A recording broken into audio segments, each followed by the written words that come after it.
হাসিনা পালিয়ে যেতে বাধ্য হয় না। ঠিক। আমরা হাসিনার পতন ঘটিয়েছি বলতে হবে, ফ্যাসিবাদী হাসিনার পতন হয়। ঠিক। পালিয়ে যেতে বাধ্য করায় কোনো প্যাসিভ কথা বলা যাবে না, এখানে একটিকে জাহান্নামে পাঠিয়ে দিয়েছে। এর মানে কি এইটা যে বিচারিক হত্যাকাণ্ড বললে জামাতের যে নেতাদের ফাঁসি হয়েছে তারা যদি একটা অ্যাডভান্টেজ পেয়ে যায় কিনা? আপনারা কি সে ভয় থেকে বিচারিক হত্যাকাণ্ডের কথা বলেন নাই? প্লিজ এটা আপনাদেরকে বন্ধ করতে হবে। এবার বন্ধুরা, ঘোষণাপত্রের ফিডব্যাকের পরে অত্যন্ত গুরুত্বপূর্ণ কথা আপনাদের সাথে জুলাই সনদ নিয়ে আমরা প্রত্যাশা করছি আগামী কয়েকদিনের মধ্যে জুলাই সনদ স্বাক্ষরিত হবে।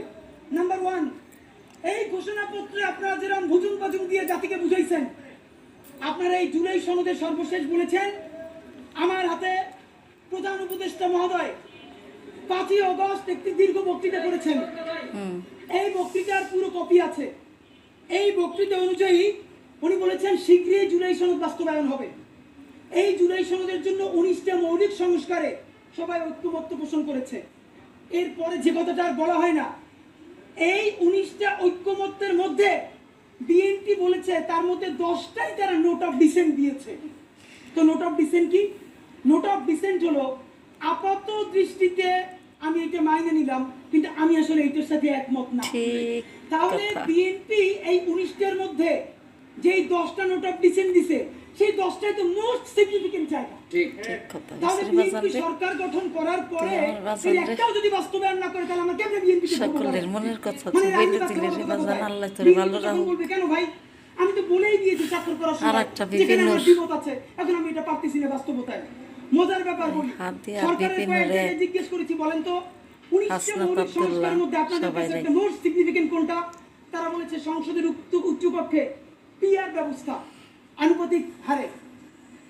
এবং আপনাদেরকে জানাই রাখি সংসদের উচ্চকক্ষে যে পিআর, বিএনপি এখানে নোট অফ ডিসেন্ট দিয়েছে। যে সংসদের উচ্চকক্ষে বিএনপি যে নোট অফ ডিসেন্ট দিয়েছে এটাও যদি সে বাস্তবায়ন না করে তাহলে আমরা মানে আপনি ভাবেন আমরা কি কারণে, ঠিক কোন কারণে আমরা এখন এই কথাগুলোকে বিশ্বাস করে থাকা অবস্থায় আমাদের চোখের সামনে 47কে নাই করে দিল, পিলখানাকে নাই করে দিল, সাতটাকে নাই করে দিল, নিরাপদ সড়ক আন্দোলনকে নাই করে দিল, বিচারিক হত্যাকাণ্ডের কথা তারা বললো না। যেই তারা ক্ষমতার মসনদ পেয়ে যাবে এই কথা বলার পর যে আমরা আবার জেলে যাব না তার প্রমাণ কি আপনাদেরকে বলবো? হ্যাঁ ঠিক কথা। আর আপনারা এটা কি চান?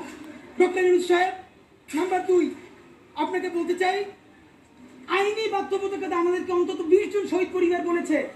ডক্টর ইউনূস সাহেব, আমরা এখন পর্যন্ত যতদূর বুঝতে পেরেছি আপনার ক্যাবিনেটের অলমোস্ট সকল উপদেষ্টা প্রতিদিন আপনাকে একটা